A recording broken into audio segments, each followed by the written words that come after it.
नमस्कार। बहुत थोड़ा समय बचा है जब नया साल 2024 दस्तक देने वाला है।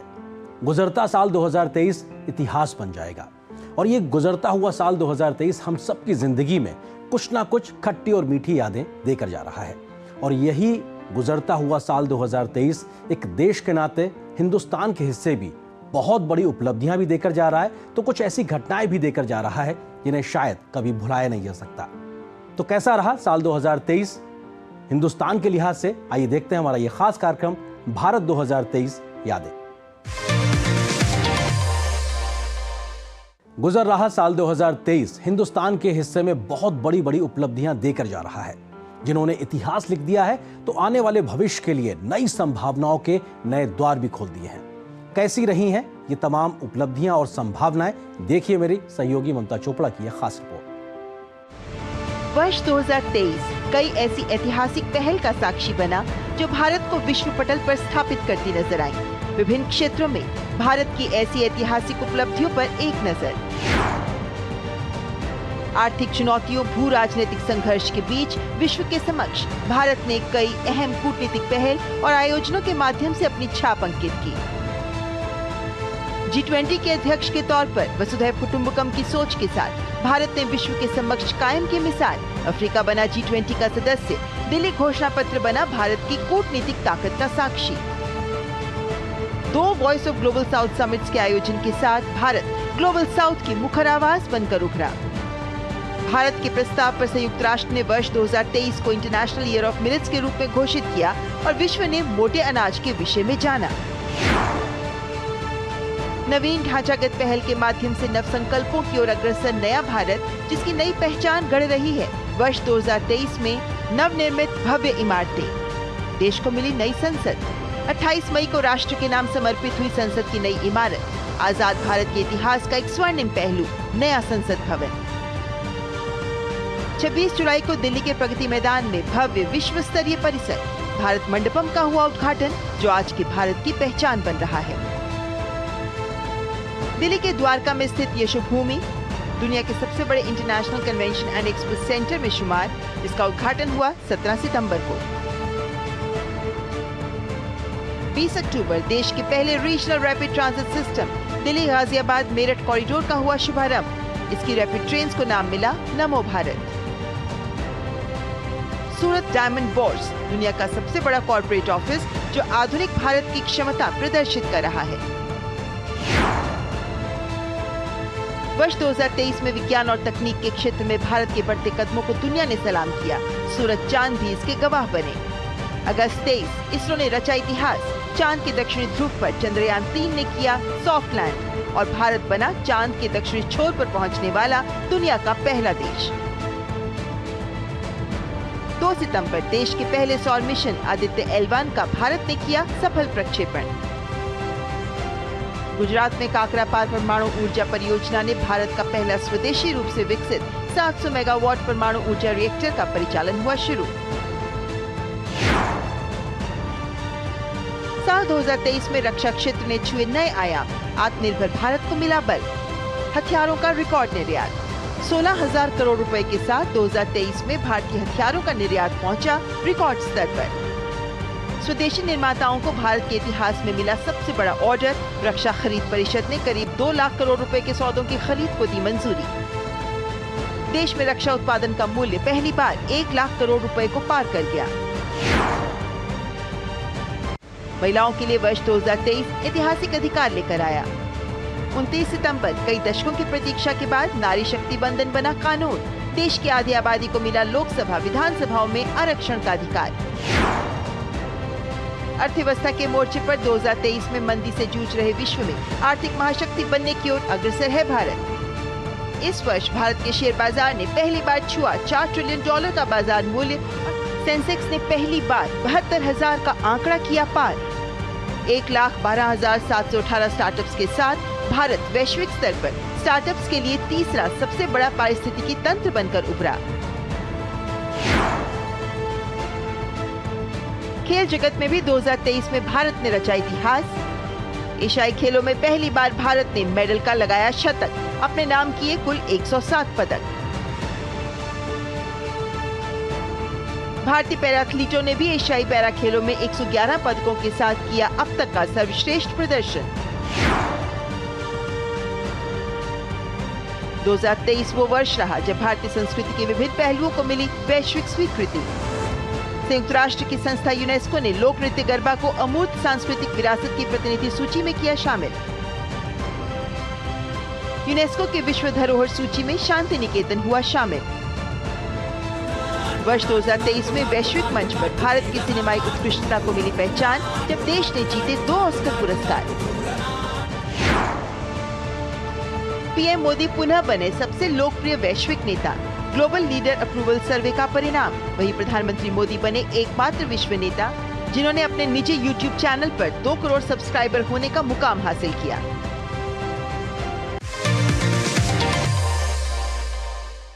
दुनिया का सबसे बड़ा लोकतंत्र हिंदुस्तान गुजरते साल 2023 में तमाम बड़ी राजनीतिक घटनाओं का साक्षी रहा।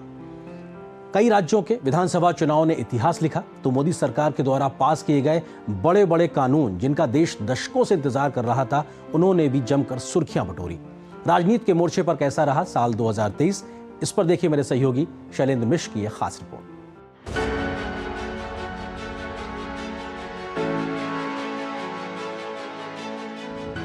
साल 2023 उद्धव ठाकरे के लिए बड़ा झटका लेकर आया। बीते साल महाराष्ट्र में उद्धव की अगुवाई में महाविकास अघाड़ी सरकार तो पहले ही चली गई थी। उद्धव को शिवसेना किसकी है कि लड़ाई का भी सामना करना पड़ा। उद्धव ये लड़ाई हार गए। 17 फरवरी को चुनाव आयोग ने एकनाथ शिंदे की अगुवाई वाली शिवसेना को वास्तविक शिवसेना के रूप में मान्यता दी। तीर कमान चुनाव चिन्ह भी शिंदे गुट को मिला। जुलाई महीने में एनसीपी नेता शरद पवार को भी करारा झटका लगा। भतीजे अजित पवार ने एनसीपी पर दावा करते हुए शिंदे सरकार से हाथ मिलाने का फैसला किया।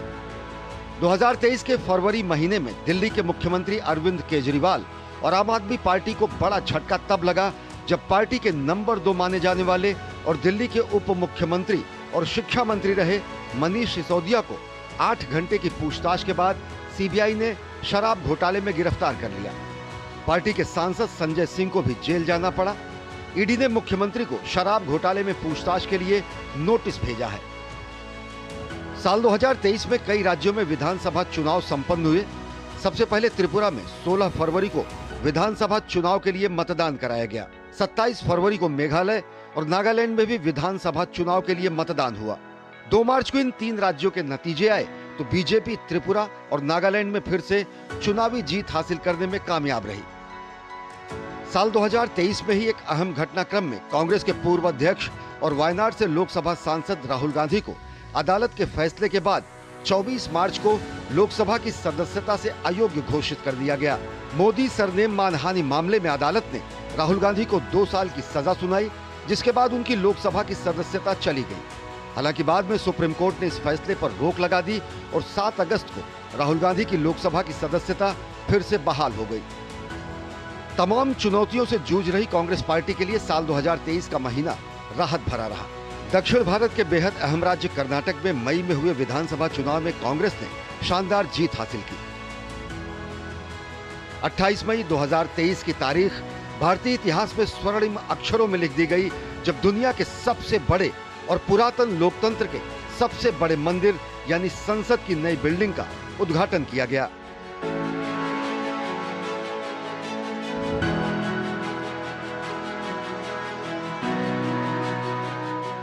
2023 के जुलाई महीने में 26 दलों ने राष्ट्रीय स्तर पर प्रधानमंत्री नरेंद्र मोदी और बीजेपी से मुकाबला करने के लिए एक गठबंधन का ऐलान किया, जिसे इंडिया गठबंधन का नाम दिया गया। बीजेपी ने इसे इंडी गठबंधन बताते हुए कहा कि अपने अपने परिवार की राजनीति को बचाने के लिए ये सभी दल एक साथ आए हैं। वहीं जुलाई महीने में एनडीए ने अपने सहयोगियों की संख्या बढ़ाकर दिल्ली में अपनी ताकत का प्रदर्शन किया। 26 दलों के विपक्षी गठबंधन के मुकाबले बीजेपी के साथ ज्यादा से ज्यादा दल आए। एनडीए के इस शक्ति प्रदर्शन से साफ हो गया कि उत्तर हो या दक्षिण, पूरब हो या पश्चिम, प्रधानमंत्री नरेंद्र मोदी की अगुवाई में एनडीए के पास न तो सहयोगियों की कमी है और न ही जमीनी स्तर पर मजबूती की। साल 2023 ऐसे कुछ बेहद अहम विधेयकों के लिए जाना जाएगा जो संसद से पारित किए गए। साल 2023 के सितंबर महीने में मोदी सरकार ने संसद का विशेष सत्र बुलाकर सबको चौंका दिया। विशेष सत्र में मोदी सरकार लोकसभा और राज्यों की विधानसभाओं में महिलाओं के लिए 33% सीटें आरक्षित करने से जुड़ा ऐतिहासिक नारी शक्ति वंदन विधेयक लेकर आई। ये विधेयक 20 सितंबर को लोकसभा और 21 सितंबर को राज्यसभा में पारित हो गया। साल 2023 के आखिरी महीने के पहले हफ्ते में 3 दिसंबर को मध्य प्रदेश, छत्तीसगढ़, राजस्थान और तेलंगाना के चुनावी नतीजे आए और बीजेपी ने इन 4 में से 3 राज्यों में शानदार जीत दर्ज की। बीजेपी ने जहां राजस्थान और छत्तीसगढ़ में कांग्रेस को सत्ता से बाहर कर दिया, वहीं मध्य प्रदेश में अपनी कुर्सी बरकरार रखी। कांग्रेस ने भी पहली बार तेलंगाना में विधानसभा चुनाव जीता। 4 नवंबर को आए मिजोरम विधानसभा चुनाव के नतीजे में जेपीएम ने जीत हासिल की। मध्य प्रदेश में डॉक्टर मोहन यादव ने नए मुख्यमंत्री के तौर पर शपथ ली। राजेंद्र शुक्ला और जगदीश देवड़ा को राज्य का उप मुख्यमंत्री बनाया गया। राजस्थान में भी बीजेपी ने अपने फैसले से सबको चौंका दिया। बीजेपी ने भजनलाल शर्मा को मुख्यमंत्री बनाया तो दिया कुमारी और प्रेमचंद बैरवा को उप मुख्यमंत्री पद की शपथ दिलाई गई।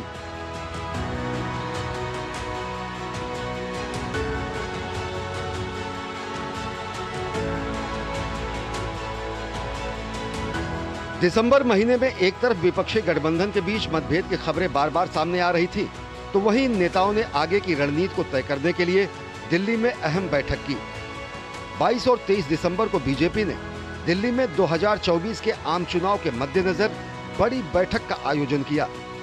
बीजेपी के राष्ट्रीय पदाधिकारियों की इस बैठक में प्रधानमंत्री नरेंद्र मोदी भी शामिल हुए। बैठक में 2024 लोकसभा चुनाव में पार्टी के वोट प्रतिशत बढ़ाने और 2019 के मुकाबले अधिक सीटों पर जीत हासिल करने का लक्ष्य रखा गया।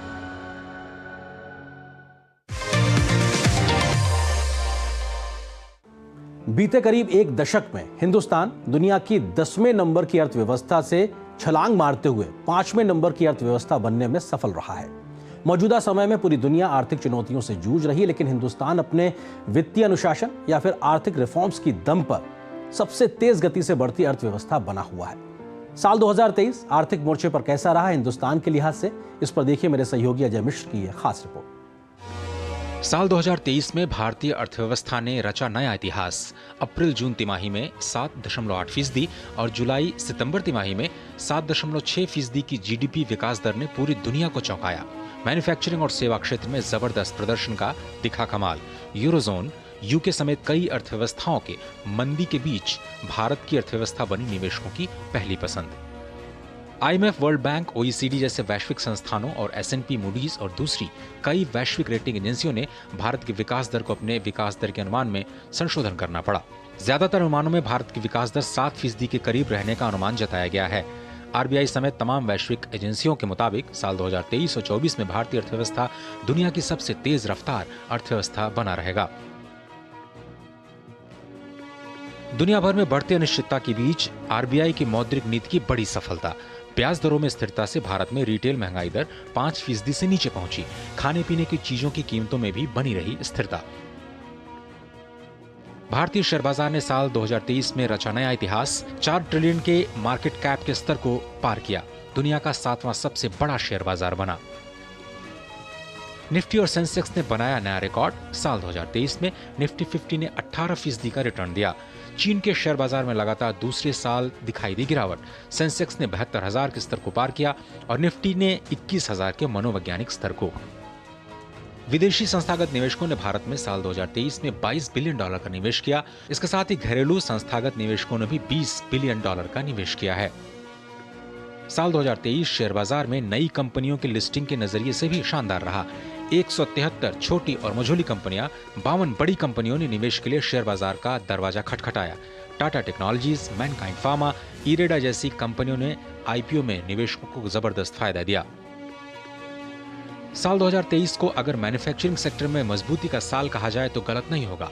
पीएमआई इंडेक्स में 28 से ज्यादा महीनों में लगातार तेजी देखी जा रही है।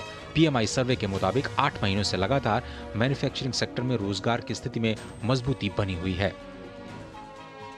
साल 2023 में देश को मिली नई विदेश व्यापार नीति, वन डिस्ट्रिक्ट वन प्रोडक्ट को ग्लोबल बनाने की तैयारी। America, UK, UAE, Australia, Africa और आसियान क्षेत्र समेत कई देशों के साथ मुक्त व्यापार समझौते पर मिली बड़ी सफलता। यशोभूमि और भारत मंडपम जैसे विश्व स्तरीय बुनियादी ढांचा भी देश को समर्पित। सरकार के डिजिधन मिशन ने साल 2023 में बनाए कई नए रिकॉर्ड्स। अगस्त माह में 1000 करोड़ के ट्रांजैक्शंस हुए। यूपीआई के जरिए इस साल अब तक 8500 करोड़ से ज्यादा का लेन देन हो चुका है।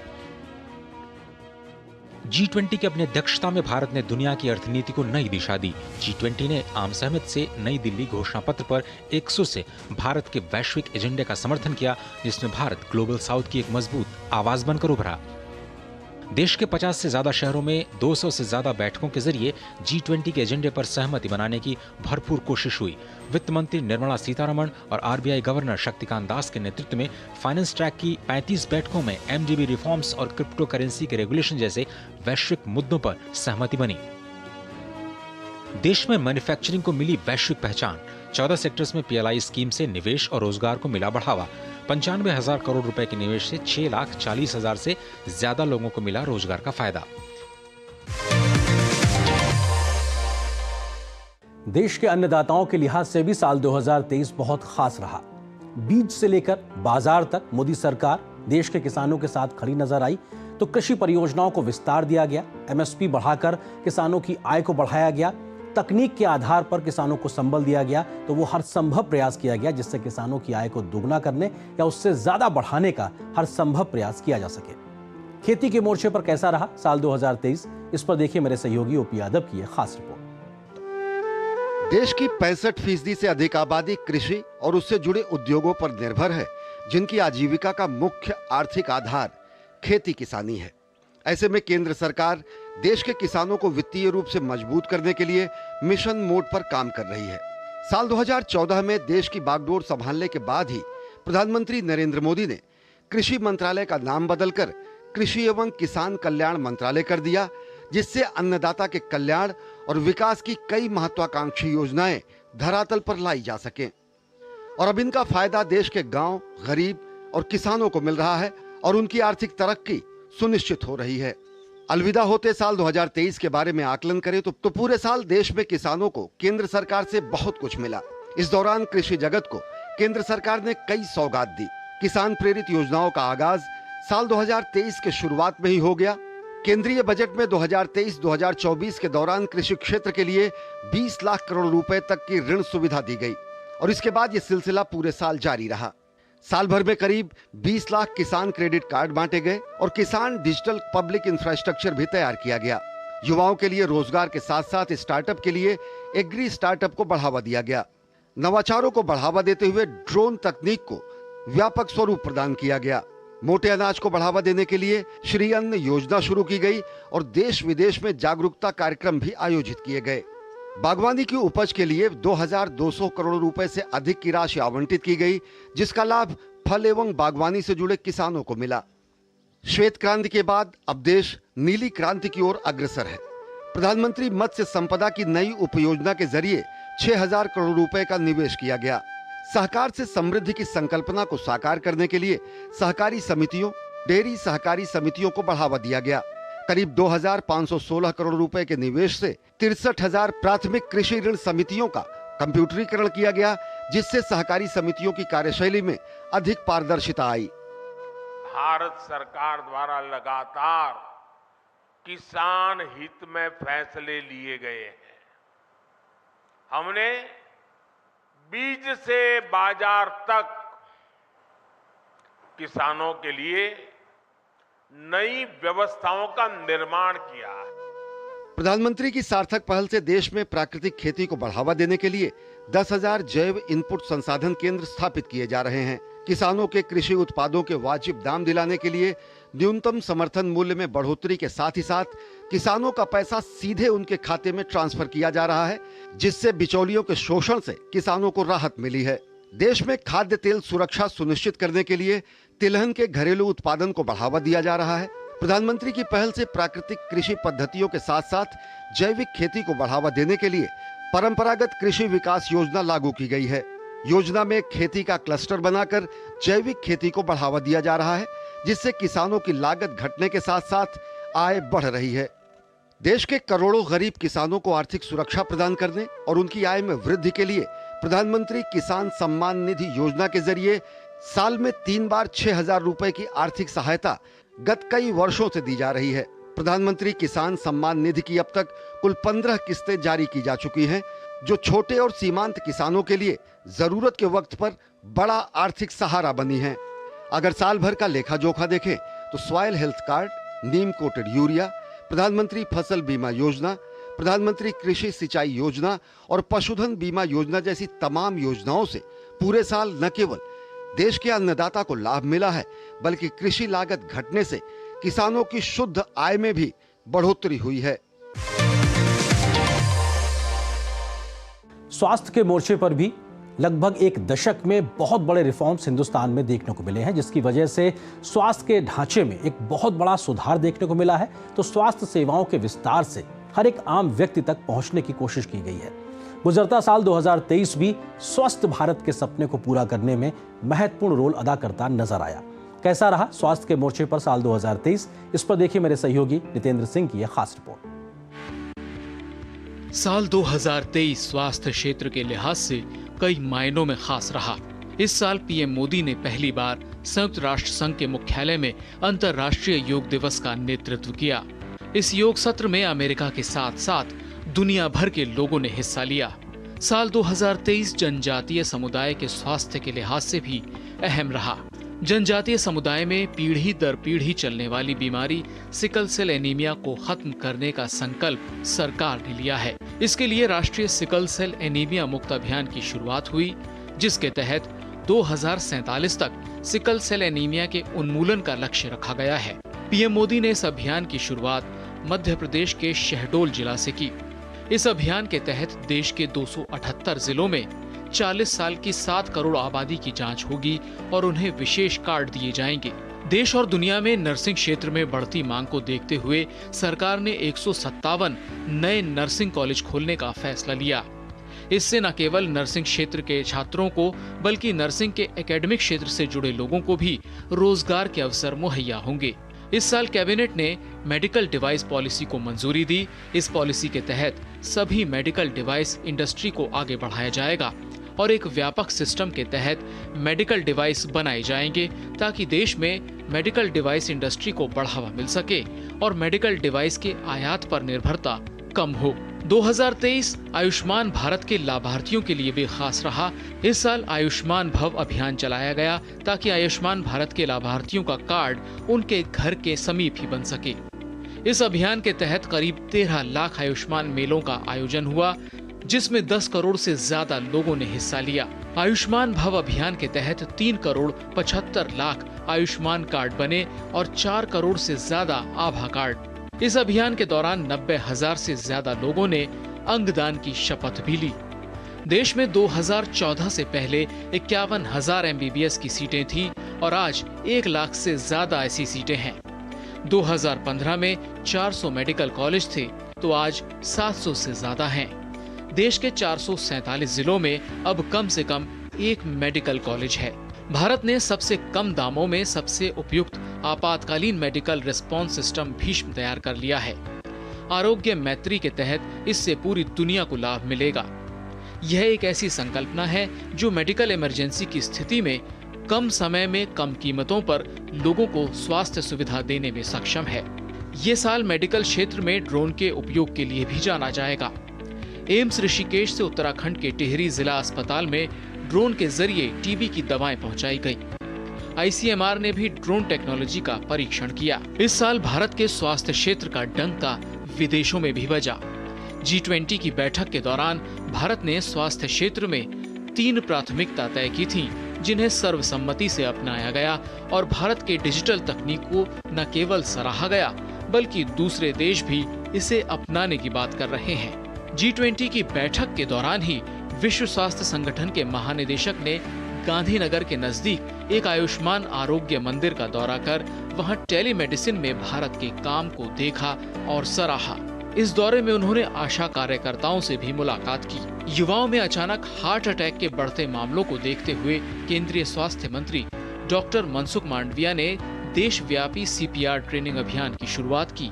ये साल दुर्लभ बीमारियों से ग्रसित लोगों के लिए भी अच्छा रहा। सरकार देश में ही दुर्लभ बीमारियों के इलाज के लिए दवा बनाने में सफल रही। आज 13 में से 8 दुर्लभ बीमारियों की दवा देश में ही बन रही है, जिसकी कीमत भी काफी कम है। साल 2023 के जाते जाते कोविड के नए सब वेरिएंट JN.1 ने भी दस्तक दे दी। केरल में सब वेरिएंट का पहला मामला सामने आया है। केंद्र सरकार ने इस बाबत राज्यों को एडवाइजरी भी जारी की है। नितेंद्र सिंह की रिपोर्ट, DD न्यूज। साल 2020 में देश में नई शिक्षा नीति लागू की गई। उसके बाद से हर गुजरते साल में देश में शिक्षा के क्षेत्र में तमाम बड़े बदलाव या कहा जाए रिफॉर्म्स देखने को मिले हैं। साल 2023 भी ऐसे कई बड़े बदलाव का गवाह बना है, साक्षी रहा है। किस प्रकार से तमाम बड़े फैसलों ने शिक्षा के क्षेत्र में एक नई ऊंचाई हासिल की है, एक नई छलांग लगाई है, इस पर देखिए मेरे सहयोगी निशांत सौरभ की यह खास रिपोर्ट। 2047 तक भारत को आत्मनिर्भर बनाने और विकसित राष्ट्रों की श्रेणी में खड़ा करने में शोध और नवाचार की काफी महत्वपूर्ण भूमिका होगी। राष्ट्रीय शिक्षा नीति 2020 में भी शोध और नवाचार पर काफी जोर दिया गया है। देश के उच्च शिक्षण संस्थानों में शोध की संस्कृति विकसित करने के मकसद से अनुसंधान नेशनल रिसर्च फाउंडेशन विधेयक 2023 को संसद से मंजूरी मिल गई। नेशनल रिसर्च फाउंडेशन यानी NRF की स्थापना से शोध कार्यों के लिए फंडिंग को बढ़ावा मिलेगा और रिसर्च इकोसिस्टम को मजबूती मिलेगी। 2023 से 2028 के दौरान NRF को 50,000 करोड़ रुपए उपलब्ध कराए जाएंगे। राष्ट्रीय शिक्षा नीति के तहत भारत में विदेशी विश्वविद्यालयों के लिए भी दरवाजे खोल दिए गए हैं। UGC ने गत नवंबर महीने में भारत में विदेशी उच्चतर शिक्षा संस्थानों के परिसरों की स्थापना और संचालन विनियम 2023 को अधिसूचित किया। इसके मुताबिक वैश्विक रैंकिंग में शीर्ष 500 में आने वाले संस्थान भारत में अपने कैंपस स्थापित कर सकेंगे। UGC के ये विनियम स्नातक, स्नातकोत्तर, डॉक्टरेट और पोस्ट डॉक्टरेट स्तर पर सर्टिफिकेट, डिग्री, डिप्लोमा पाठ्यक्रम संचालित करने वाले विदेशी उच्चतर शिक्षण संस्थानों के कैंपस के लिए लागू होंगे। शीर्ष विदेशी विश्वविद्यालय के कैंपस भारत में खुलने से प्रतिभावान भारतीय छात्रों को देश में ही सस्ती और गुणवत्तापूर्ण शिक्षा हासिल हो सकेगी। दुनिया के कई विश्वविद्यालय भारत में अपने कैंपस खोलने के लिए रुचि दिखा रहे हैं। हाल ही में ऑस्ट्रेलिया के 2 प्रमुख विश्वविद्यालयों वोलोंगोंग और डीकिन विश्वविद्यालयों ने गांधीनगर के गिफ्ट सिटी में अपने कैंपस खोलने की घोषणा की है। दुनिया के शीर्ष विश्वविद्यालयों के भारत में कैंपस खोलने से भारत को एक आकर्षक वैश्विक अध्ययन केंद्र बनाने में मदद मिलेगी।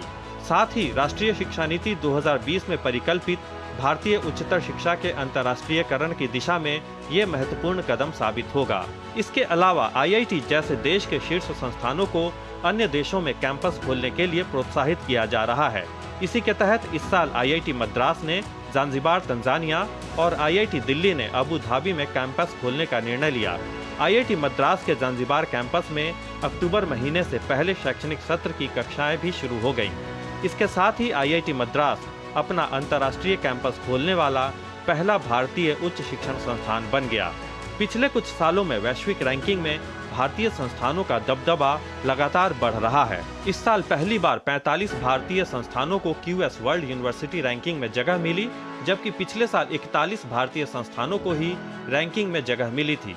देश का शीर्ष इंजीनियरिंग संस्थान IIT Bombay QS world university ranking में पहली बार शीर्ष 150 में शामिल हुआ।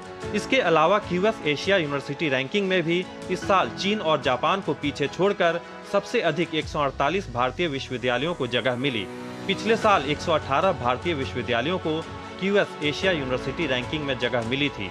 विभिन्न सरकारी पहलों की वजह से उच्च शिक्षा की चाह रखने वाले छात्रों को अब पैसे की कोई दिक्कत नहीं हो रही। उच्च शिक्षा के लिए एजुकेशन लोन लेने वाले छात्रों की संख्या में लगातार इजाफा हो रहा है। चालू वित्त वर्ष में अप्रैल से अक्टूबर के बीच एजुकेशन लोन में पिछले साल के मुकाबले 20.6% की उल्लेखनीय वृद्धि देखने को मिली है। पिछले साल के 96,853 करोड़ रुपए के मुकाबले इस वित्त वर्ष में एजुकेशन लोन 1,10,715 करोड़ रुपए तक पहुंच गया, जो पिछले 5 साल में सर्वाधिक है। आदिवासी समुदाय तक गुणवत्तापूर्ण उच्च शिक्षा की पहुंच बढ़ाने के मकसद से केंद्र सरकार ने इस साल महत्वपूर्ण निर्णय लिया। संसद के शीतकालीन सत्र में तेलंगाना के मुलुगु में सम्मक्का सरक्का सेंट्रल ट्राइबल यूनिवर्सिटी की स्थापना से संबंधित केंद्रीय विश्वविद्यालय संशोधन विधेयक 2023 पारित हुआ। ये विश्वविद्यालय 889 करोड़ रुपए की लागत से स्थापित किया जाएगा। ये विश्वविद्यालय जनजातीय कला, संस्कृति, रीति रिवाज एवं पारंपरिक ज्ञान प्रणाली जैसे विषयों में आदिवासी समुदायों के बीच अनुसंधान को बढ़ावा देगा।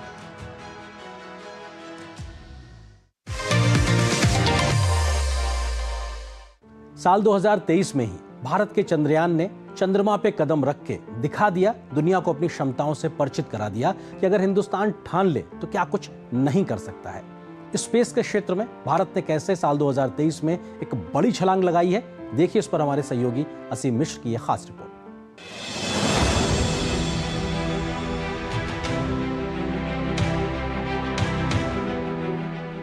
भारतीय वैज्ञानिकों के लिए ये साल बहुत ही यादगार रहा। साल 2023 अंतरिक्ष की दुनिया में ऐसी कई उपलब्धियां देकर गया जिन्होंने दुनिया भर को भारत की ताकत का एहसास कराया। इसरो ने 2023 में कई ऐतिहासिक उपलब्धियां हासिल की, जिनमें चांद के दक्षिणी ध्रुव पर चंद्रयान 3 अंतरिक्ष यान को आसानी से उतारने वाला पहला देश बनने से लेकर सूर्य का अध्ययन करने के लिए भारत की पहली अंतरिक्ष आधारित सौर वेधशाला आदित्य L1 को लॉन्च करना शामिल रहा। इसरो ने गगनयान का पहला मानव रहित उड़ान परीक्षण भी पूरा किया। इसके अलावा फिर से प्रयोग की जा सकने वाली प्रक्षेपण यान टेक्नोलॉजी का भी प्रदर्शन किया। आखिरकार दशकों की मेहनत का फल भारत के वैज्ञानिकों को मिल ही गया। इसरो के मून मिशन चंद्रयान 3 की चांद के दक्षिणी ध्रुव पर सॉफ्ट लैंडिंग सफल रही। भारत ने ये कीर्तिमान रचते हुए चांद के साउथ पोल पर उतरने वाला पहला देश बन गया। चांद के साउथ पोल पर लैंडर विक्रम की सफल लैंडिंग के बाद उसमें से निकले प्रज्ञान रोवर ने सतह पर 14 दिनों तक रिसर्च का काम किया। रोवर प्रज्ञान के पेलोड ने चांद पर ऑक्सीजन और सल्फर समेत अन्य पदार्थों की मौजूदगी का पता लगाया। चंद्रयान 3 ने चांद की सतह से 8 सेंटीमीटर की गहराई पर विभिन्न तापमानों का अध्ययन किया। चंद्रयान 3 से मिलने वाले डेटा पर पूरी दुनिया की नजरें टिकी थी। चांद पर सफलता के तुरंत बाद इसरो ने एक पखवाड़े से भी कम समय में भारत की पहली अंतरिक्ष आधारित सौर वेधशाला आदित्य L1 को लॉन्च किया। ये धरती से 15 लाख किलोमीटर दूर स्थित L1 यानी लैंग्रेज पॉइंट 1 पर जाएगा। इसी पॉइंट से आदित्य L1 सूर्य की स्टडी करेगा। इसरो का ये मिशन करीब 4 महीने में पूरा होना है। ये मिशन सूर्य की सबसे बाहरी परत कोरोना का अध्ययन कर सूर्य के बारे में हमारी समझ को गहरा करने के लिए है। तमाम बाधाओं और चुनौतियों से पार पाते हुए इसरो ने गगनयान मिशन की पहली टेस्ट फ्लाइट लॉन्च कर इतिहास रच दिया। इसरो ने श्रीहरिकोटा स्थित सतीश धवन अंतरिक्ष केंद्र से गगनयान के क्रू मॉड्यूल को सफलतापूर्वक लॉन्च किया। इसे टेस्ट व्हीकल अबॉर्ट मिशन 1 और टेस्ट व्हीकल डेवलपमेंट फ्लाइट भी कहा जा रहा है। टेस्ट व्हीकल एस्ट्रोनॉट के लिए बनाए गए क्रू मॉड्यूल को अपने साथ ऊपर ले गया। रॉकेट क्रू मॉड्यूल को लेकर 16.5 किलोमीटर ऊपर गया और फिर बंगाल की खाड़ी में सफलतापूर्वक लैंड किया। इसरो ने 29 मई 2023 को भारत का पहला दूसरी पीढ़ी का उपग्रह लॉन्च किया।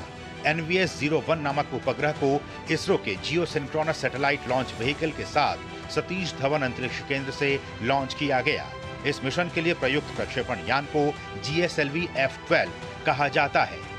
गौरतलब है कि भारत की अंतरिक्ष अर्थव्यवस्था पिछले लगभग 10 वर्षों में तेजी से बढ़ी है और खासतौर पर प्रधानमंत्री नरेंद्र मोदी के गतिशील नेतृत्व में इसमें और भी अधिक तरक्की देखी गई है। पीएम मोदी द्वारा अंतरिक्ष क्षेत्र में सुधार शुरू करने के बाद से भारत में अंतरिक्ष क्षेत्र के स्टार्टअप्स की संख्या भी तेजी से बढ़ रही है। लगभग 4 वर्षों की छोटी सी अवधि में स्पेस स्टार्टअप्स की संख्या 2 अंकों से बढ़कर 1180 से भी अधिक हो गई है। अमृतकाल और प्रधानमंत्री के इंडिया एट 2047 के विजन में भी अंतरिक्ष क्षेत्र शामिल है। उम्मीद की जानी चाहिए कि आने वाले वर्षों में जब भारत अपना 100वां स्वतंत्रता दिवस मनाएगा और विकसित राष्ट्र की श्रेणी में खड़ा होगा, तब हमारा स्पेस सेक्टर आसमां की और भी अनंत ऊंचाइयों को छूता नजर आएगा।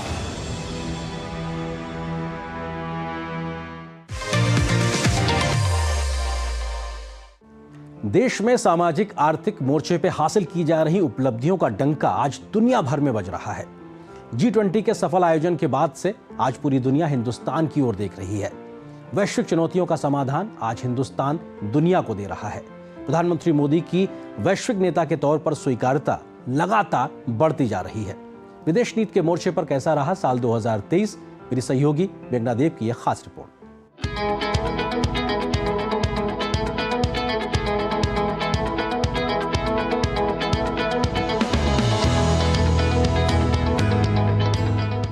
ये वर्ष रहा भारत की G20 अध्यक्षता का। मीटिंग्स की जगहों पर भारत की विविधता की झलक दुनिया के सामने आई।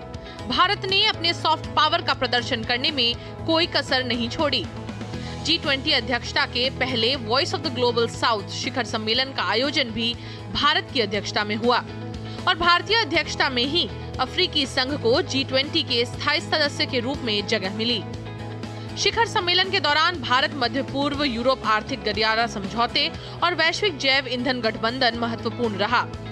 नवंबर में भारत ने G20 वर्चुअल समिट का आयोजन भी किया। ये वर्ष प्रधानमंत्री मोदी के विदेश यात्राओं के लिहाज से भी महत्वपूर्ण रहा। प्रधानमंत्री मोदी जापान यात्रा के दौरान G7 शिखर सम्मेलन में शामिल हुए और तीसरे क्वाड राजनेता शिखर सम्मेलन में भी हिस्सा लिया। पीएम मोदी की पापुआ न्यू गिनी की यात्रा ऐतिहासिक रही। किसी भी भारतीय प्रधानमंत्री द्वारा पापुआ न्यू गिनी की यह पहली यात्रा थी। ऑस्ट्रेलिया के साथ द्विपक्षीय संबंधों के लिहाज से ये वर्ष महत्वपूर्ण रहा। साल की शुरुआत में ऑस्ट्रेलियाई प्रधानमंत्री भारत आए थे और उसके बाद प्रधानमंत्री मोदी की सिडनी यात्रा बेहद अहम रही, जहां प्रधानमंत्री मोदी ने सीईओ और व्यापार जगत की प्रमुख हस्तियों के साथ बैठक की और भारतीय समुदाय से भी मिले। इस वर्ष प्रधानमंत्री मोदी अमेरिका और मिस्र की यात्रा पर भी गए। प्रधानमंत्री ने न्यूयॉर्क में 21 जून को संयुक्त राष्ट्र मुख्यालय में संयुक्त राष्ट्र के नेतृत्व और अंतर्राष्ट्रीय समुदाय के सदस्यों के साथ अंतर्राष्ट्रीय योग दिवस मनाया। इस यात्रा में प्रधानमंत्री मोदी ने अमेरिकी कांग्रेस के संयुक्त सत्र को भी संबोधित किया, जिसके दौरान प्रधानमंत्री नरेंद्र मोदी का कई स्टैंडिंग ओवेशन और 70 से भी अधिक बार तालियों की गड़गड़ाहट के साथ अभिनंदन किया गया। There have been even more momentous development in another AI, America and India. The scope of our cooperation is endless. The potential of our synergy is limitless. And the chemistry in our relations is effortless. We stand at a new dawn in our relationship that will not only shape the destiny of our two nations, but also that of the world. इस वर्ष France और Abu Dhabi की यात्रा भी अहम रही। प्रधानमंत्री मोदी ने फ्रांस में बैस्टिल डे परेड में मुख्य अतिथि के तौर पर शिरकत की। प्रधानमंत्री मोदी ने अबू धाबी का भी दौरा किया और इसके साथ ही COP28 में भी हिस्सा लेने के लिए फिर से संयुक्त अरब अमीरात पहुंचे। अगस्त में पीएम मोदी ने दक्षिण अफ्रीका की अध्यक्षता में आयोजित 15वें ब्रिक्स समिट में भी हिस्सा लिया। जोहानिसबर्ग में अपने प्रवास के दौरान प्रधानमंत्री मोदी ने ब्रिक्स अफ्रीका आउटरीच और ब्रिक्स प्लस डायलॉग कार्यक्रम में भी हिस्सा लिया। पीएम मोदी की ग्रीस यात्रा भी ऐतिहासिक रही। हालांकि ये पीएम मोदी की पहली यात्रा थी, लेकिन इसके साथ ही पीएम मोदी 40 वर्षों बाद ग्रीस की यात्रा करने वाले पहले भारतीय प्रधानमंत्री बने। भारत ने इस वर्ष भी अपने इवैक्यूएशन मिशन की फहरिस्त में कुछ और सफल मिशन जोड़े। सूडान में फंसे अपने नागरिकों को वापस लाने के लिए भारत ने शुरू किया ऑपरेशन कावेरी, जिसके अंतर्गत भारतीय नागरिकों को सूडान के अलग अलग हिस्सों से पोर्ट सूडान ले जाया गया, जहां से उन्हें भारत वापस पहुंचाया गया। इस वर्ष की शुरुआत में ही तुर्की में आए भयावह भूकंप के बाद भारत ने ऑपरेशन दोस्त चलाकर दोस्ती की मिसाल पेश की। ऑपरेशन दोस्त में राष्ट्रीय आपदा मोचन बल के कई कर्मचारी शामिल हुए, जिन्होंने भूकंप प्रभावित तुर्की और सीरिया में अपनी कार्यकुशलता का परिचय दिया। तिरंगा लेकर हम जहां भी पहुंचते हैं, वहां एक आश्वासन मिल जाता है कि अब भारत की टीमें आ चुकी हैं। इसलिए आज दुनिया भर में भारत के प्रति एक सद्भावना। इस वर्ष भारत ने फिलिस्तीन और पापुआ न्यू गिनी में भी मानवीय सहायता भेजने का काम किया है। प्रधानमंत्री मोदी को इस वर्ष कई देशों ने अपने सर्वोच्च सम्मान से नवाजा है। पापुआ न्यू गिनी का grand companion of the order of Logohu, मिस्र का order of the Nile, France का सर्वोच्च पुरस्कार grand cross of the legion of honour से प्रधानमंत्री मोदी को सम्मानित किया गया है। ग्रीस ने भी प्रधानमंत्री मोदी को grand cross of the order of honour से विभूषित किया।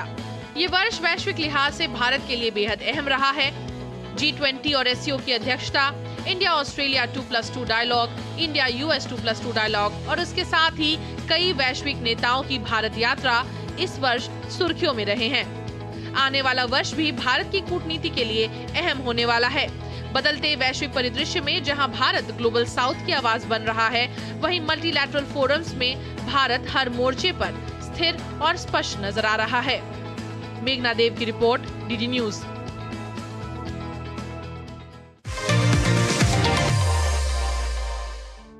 भारतीय तिरंगे का मान सम्मान इस साल देश के खिलाड़ियों ने खूब बढ़ाया।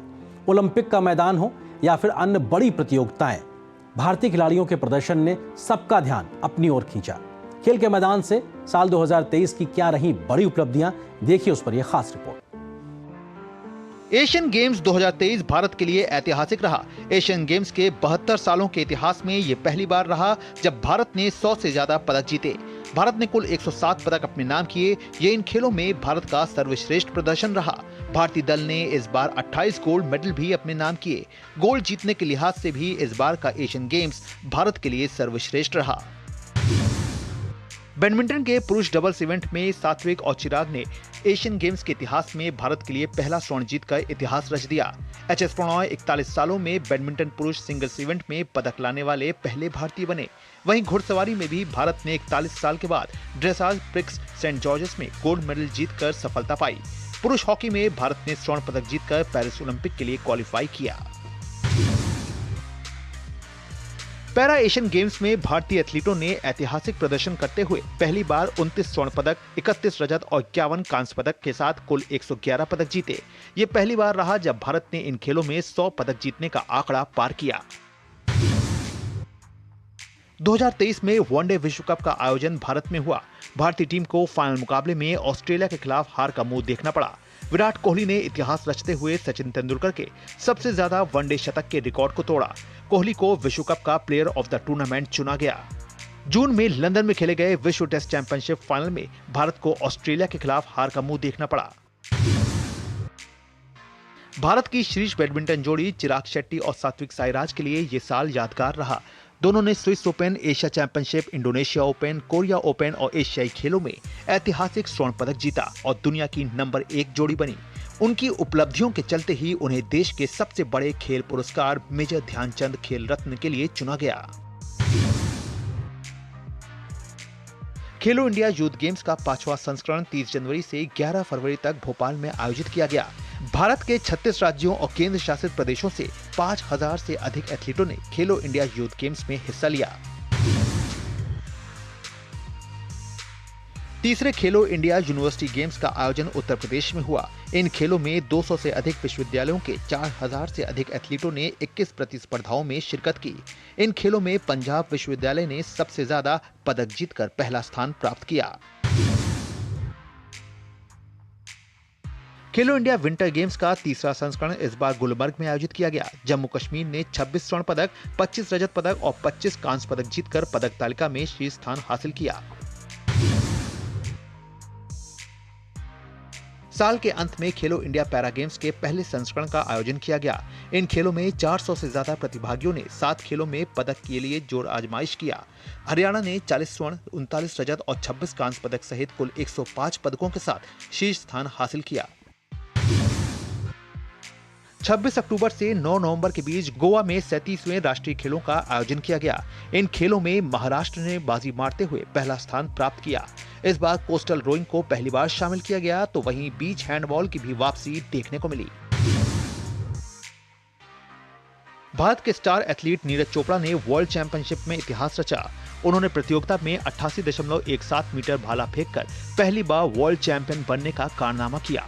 विश्व एथलेटिक्स चैंपियनशिप में स्वर्ण पदक जीतने वाले नीरज पहले भारतीय रहे। भारतीय तीरंदाजी के लिए बीता साल काफी यादगार रहा।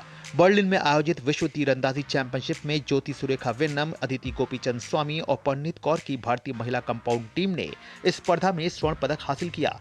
अदिति स्वामी 17 साल की सबसे कम उम्र की सीनियर विश्व चैंपियन बनी। वहीं ओजस देवताले भी विश्व चैंपियन बनने में सफल रहे। विश्व तीरंदाजी चैंपियनशिप 2023 स्टेज 4 में भारतीय पुरुष और महिला कंपाउंड टीम ने पेरिस में 2 स्वर्ण और 3 कांस्य पदक समेत 5 पदक जीते। दिल्ली में आयोजित महिला विश्व मुक्केबाजी चैंपियनशिप में 4 भारतीय महिला मुक्केबाजों ने स्वर्ण पदक हासिल किया। लवलीना बोरगोहेन, निकत जरीन, नीतू घंगर्स और स्वीटी बूरा ने स्वर्ण पदक अपने नाम किया। भारतीय grand master R Praggnanandhaa FIDE विश्व कप शतरंज के फाइनल में पहुंचने वाले सबसे युवा खिलाड़ी बने। फाइनल में उन्हें मैग्नस कार्लसन से हार का मुंह देखना पड़ा। उनकी बहन आर वैशाली ग्रैंड मास्टर बनने वाली भारत की तीसरी महिला शतरंज खिलाड़ी बनी। अनुभवी सुनील छेत्री की कप्तानी में भारतीय फुटबॉल के लिए बीता साल शानदार रहा। टीम इंडिया ने tri nation series, intercontinental cup और सैफ चैंपियनशिप अपने नाम करने में सफलता पाई। स्पेन की महिला फुटबॉल टीम ने सभी को चौंकाते हुए पहली बार महिला विश्व कप का खिताब अपने नाम किया। फाइनल में स्पेन ने इंग्लैंड को 1-0 से हराया। साल 2023 में भारतीय सिनेमा ने वो कर दिखाया जो पहले कभी नहीं हुआ।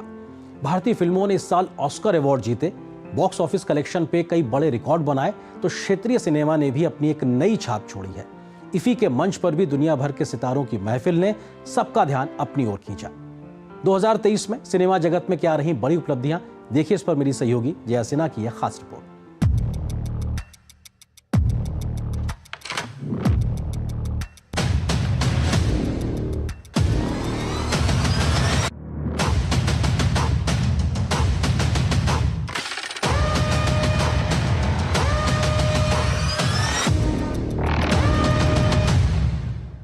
साल 2023 भारतीय सिनेमा के लिए ऐतिहासिक रहा। गोल्डन ग्लोब से लेकर ऑस्कर तक, टिफ से लेकर कान तक भारतीय सिनेमा ने अपने झंडे गाड़े। साल की शुरुआत में ही नाटू नाटू के लिए MM कीरवानी ने जीता गोल्डन ग्लोब। नाटू नाटू ने best original motion picture song का गोल्डन ग्लोब हासिल किया। गोल्डन ग्लोब के बाद ऑस्कर्स में भी भारत का ही डंका बजा। एक नहीं 2 ऑस्कर आए भारत के खाते में। बेस्ट ओरिजिनल सॉन्ग श्रेणी में RRR के गीत नाटू नाटू ने जीता ऑस्कर। तो वहीं 95वें ऑस्कर सेरेमनी में नाटू नाटू का प्रदर्शन भी हुआ, जब इस धुन पर पूरा डॉल्बी थिएटर झूमता नजर आया।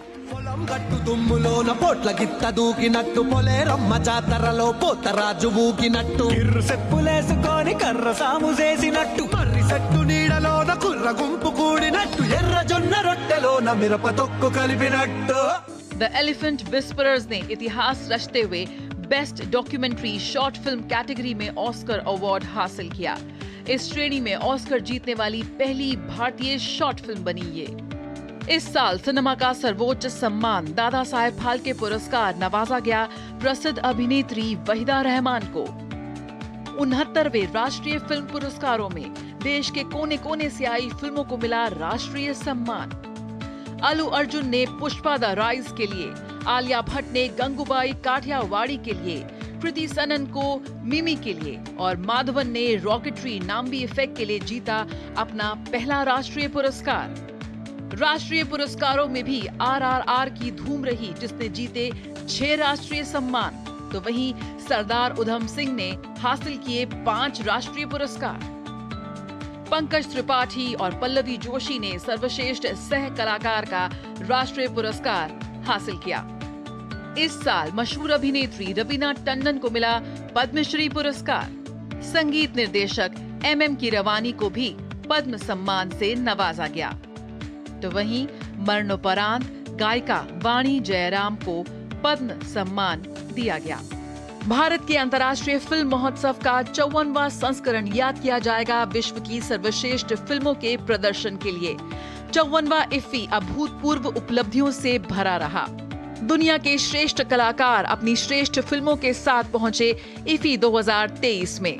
75 क्रिएटिव माइंड्स ऑफ टुमारो का तीसरा सफल संस्करण हुआ इफ्फी 2023 में। तो वहीं मनोरंजन उद्योग के लिए सरकार ने की बड़ी पहल। विश्वविख्यात अभिनेता और निर्माता माइकल डगलस को सत्यजीत रे लाइफ टाइम अचीवमेंट अवार्ड से नवाजा गया। यकीनन इफ्फी 2023 सिनेमा का महाकुंभ साबित हुआ। बेहद शानदार और यादगार रहा सिनेमा का ये जश्न। 2023 में टूटे box office record, box office पर लौटी रौनक। जवान और पठान के साथ बॉक्स ऑफिस पर किंग खान ने फिर अपना जलवा बिखेरा। हिंदुस्तान का असली ब्लॉकबस्टर गदर 2, एनिमल, लियो, जेलर, पैन इंडिया फिल्मों ने जीता दर्शकों का प्यार। ये वो फिल्में रही जिन्होंने डोमेस्टिक ही नहीं ओवरसीज मार्केट्स पर भी धाक जमाई। कुल मिलाकर भारतीय सिनेमा के लिए साल 2023 हमेशा के लिए इतिहास के पन्नों में दर्ज हो गया। इस साल हिंदुस्तान के हिस्से बहुत बड़ी उपलब्धियां रही हैं, लेकिन कुछ कड़वी यादें भी ये 2023 हमको देकर जा रहा है। विभिन्न क्षेत्रों की बड़ी बड़ी शख्सियत जो इस साल हमें हमेशा हमेशा के लिए अलविदा कह के चले गए। ऐसे तमाम लोगों को हमारी भावभीनी श्रद्धांजलि।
तो देखा आपने, साल 2023 हम सबके लिए बहुत कुछ देकर जा रहा है और आने वाले साल 2024 के लिए भी एक मजबूत आधार देकर जा रहा है, ताकि हम सब मिलकर नई संभावनाओं की नई कहानी लिख सकें।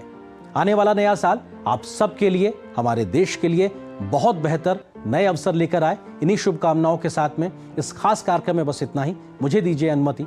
नमस्कार, हैप्पी न्यू ईयर।